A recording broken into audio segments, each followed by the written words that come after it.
Si vous croyez vraiment en Dieu sincèrement dans cette vie et que les choses tournent quand même mal pour vous, soyez rassurés que Dieu est avec vous et oubliez tout le reste.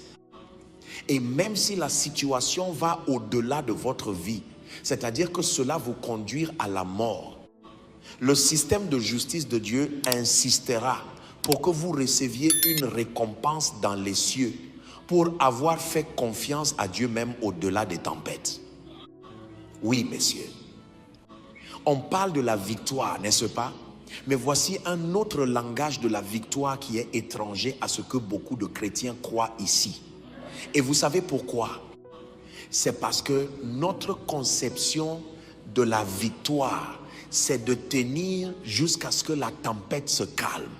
Oui, et c'est vrai, c'est l'ultime d'ailleurs. Mais la capacité d'être résilient au milieu du feu, c'est ça la vraie victoire. Vous savez, Joseph n'est pas devenu victorieux au moment où il a porté le titre de Premier ministre. Non, monsieur. Il est victorieux quand, après avoir été trahi, savez-vous ce que cela signifie de traverser la douleur émotionnelle et psychologique d'être trahi par vos propres frères? Ensuite, il est allé dans la maison de Potiphar, juste quand il semblait que sa tête sortait de l'eau. Puis la femme de Potiphar est venue avec ses problèmes. Vous me suivez? Et elle a saisi son vêtement. Comment nier cela? Et le gars est allé en prison pour ça. Et le pire, c'est que Joseph a interprété le rêve de quelqu'un pendant qu'il était en prison et a supplié cette personne en disant « Aide-moi à sortir d'ici. J'espère que tu n'es pas un faux. » Et la personne lui répondait « Non, moi dès que je sors, sache que d'ici la semaine prochaine, tu es hors de cet endroit. » Et la semaine prochaine est devenue 1 an puis 2 ans. Aurez le cœur de l'homme. Je vous le disais ici, si je suis Joseph et que je sors, mentionnez 2 personnes dont je vais m'occuper en premier. La femme de Potiphar. Et qui encore? Je vais dire à cette femme, viens, est-ce que tu te souviens encore de mon visage? Puis-je vous dire une vérité? Il y a certaines pleurs qui ne sont pas la preuve de la défaite. Seules les personnes victorieuses pleurent ce genre de pleurs. Oui, monsieur. Il y a certains types de larmes. Quand elles sortent de vos yeux, ce n'est pas un signe d'incrédulité. Ça signifie parfois que vous aimez Dieu, que vous l'adorez, qu'il est votre tout au milieu de ce feu. Vous me suivez? Au point où vous dites, même si je vais mourir, je garde ma confiance en Dieu. Seigneur, j'ai cru en toi pour amener mon enfant à la vie, mais l'enfant est mort.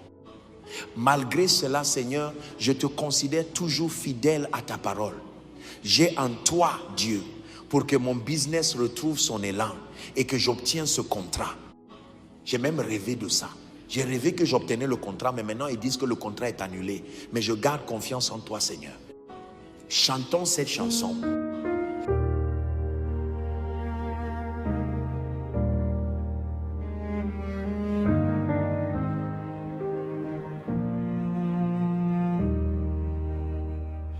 Seigneur, tu sembles si loin de mon cœur aujourd'hui.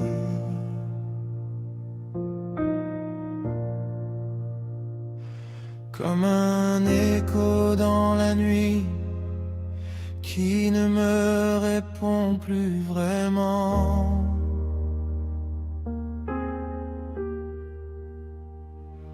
Pourtant, je garde en mon âme une flamme de confiance fragile.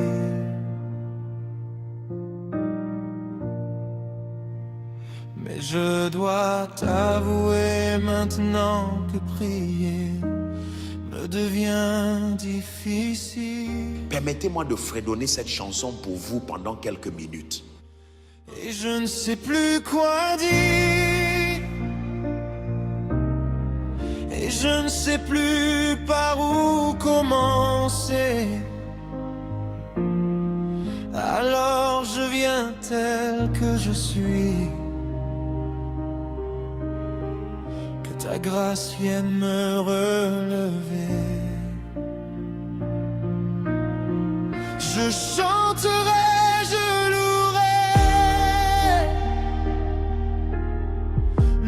quand mon âme est fatiguée, à travers l'ombre et la douleur, tu restes ma lumière cachée. Je lèverai vers toi mes mains pour t'honorer dans la nuit, car ta parole est ma vérité, mon espoir pour toute la vie.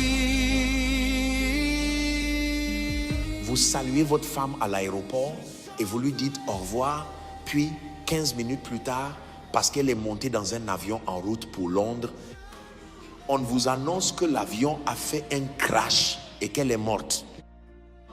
Il y avait des gens qui se sont tenus par la main et ont prié avant d'entrer dans cet avion. Peut-être même qu'il y avait des gens qui ont crié dans cet avion, Dieu fait quelque chose. Pendant que ça a commencé par aller dans tous les sens. Et malgré ça, ils sont quand même morts. Puis je vous dis la vérité, si vous n'avez pas traversé de telles tragédies, vous êtes trop innocent pour pouvoir cerner ce que dit cette chanson bien-aimée. Permettez-moi de chanter cette chanson à quelqu'un qui en a vraiment besoin. Et je ne sais plus quoi dire, et je ne sais plus par où commencer. Alors je viens tel que je suis, que ta grâce vienne me relever. Je chanterai, je louerai, même quand mon âme est fatiguée, à travers l'ombre et la douleur, tu restes ma lumière cachée. Je lèverai vers toi mes mains pour t'honorer dans la nuit, car ta parole est ma vérité, mon espoir pour toute la vie. Oh mon Dieu, vous savez, il y a des moments où ce que vous espérez de la vie, ce en quoi vous croyez dans la vie, n'est pas réellement ce qui se passe finalement. Il y a des moments où il n'y a aucun besoin d'expliquer quoi que ce soit à qui que ce soit, parce que vous seul et Dieu pouvez comprendre ce qui vous arrive vraiment. Il y a des moments où ni votre conjoint, ni votre enfant, ni vos proches ne peuvent comprendre. Si vous étiez Job dans la Bible, personne ne peut vous comprendre, pas même votre femme. Et en ces temps, laissez juste le devant à Dieu. Dites-lui merci pour tout et abandonnez tout dans sa main. Il vous bénira pour être resté confiant et début dans la tempête jusqu'à la fin.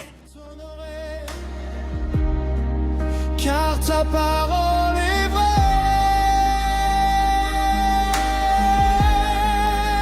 je chanterai. Mon ami, quelqu'un a besoin d'entendre ce message aujourd'hui. Pardon, partage-lui ça. Quand le moment vient et que tout va de travers, la seule chose qui reste, c'est d'écouter les enseignements de Dieu comme ça, pour savoir que Dieu ne nous a pas abandonnés et qu'il reste et demeure Dieu.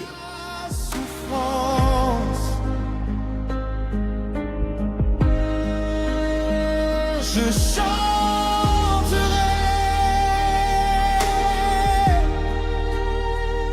je louerai,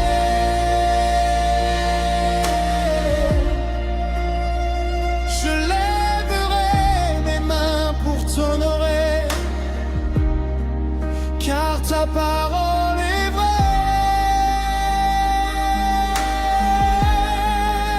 Je chanterai,